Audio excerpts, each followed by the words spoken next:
வந்து சவுதியிலேருந்து ஒரு சூப்பர் மார்க்கெட்டில் வந்திருக்கோம். இந்த கடை பேர் என்னென்னா 5.75 ரியால். எந்த பொருள் எடுத்தாலுமே 5 ரியால் தான். நம்ம ஊருக்கு வந்து 110 ரூபா வரும். இங்கே வந்து எல்லோரும் சென்டட் தான் அதிகமாக வருவாங்க.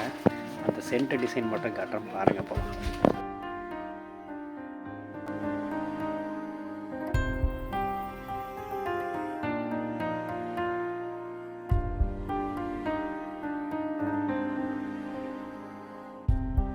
இந்த 5 ரியால் ஷாப்பில் எது எடுத்தாலும் 5 ரியால் தான். நம்ம ஊர் கோல்கேட் இருக்குது பாருங்கள். இந்த கோல்கேட் வந்து 5 ரியால் தான். நம்ம ஊருக்கு வந்து 110 ரூபா வரும். சவுதியில் வந்து எல்லா சிட்டிலையுமே இந்த 5 ரியால் ஷாப் இருக்கும். இங்கே வந்து வேக்சின் எவ்வளோ பெருசாக இருப்பாங்க. இது எல்லாமே 5 ரியால் தான்.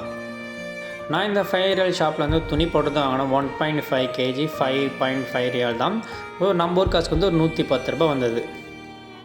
இந்த 5 ரியால் ஷாப்லேருந்து வீட்டுக்கு தேவையான எல்லா ஜாமாவுமே இங்கே வந்து கிடச்சிருங்க. நீங்கன்னா சவுதியில் இருந்தால் இந்த 5 ரியால் ஷாப் வந்து ஒரு ட்ரை பண்ணி பாருங்கள். நெக்ஸ்ட் வீடியோவில் பார்க்கலாம். பாய்.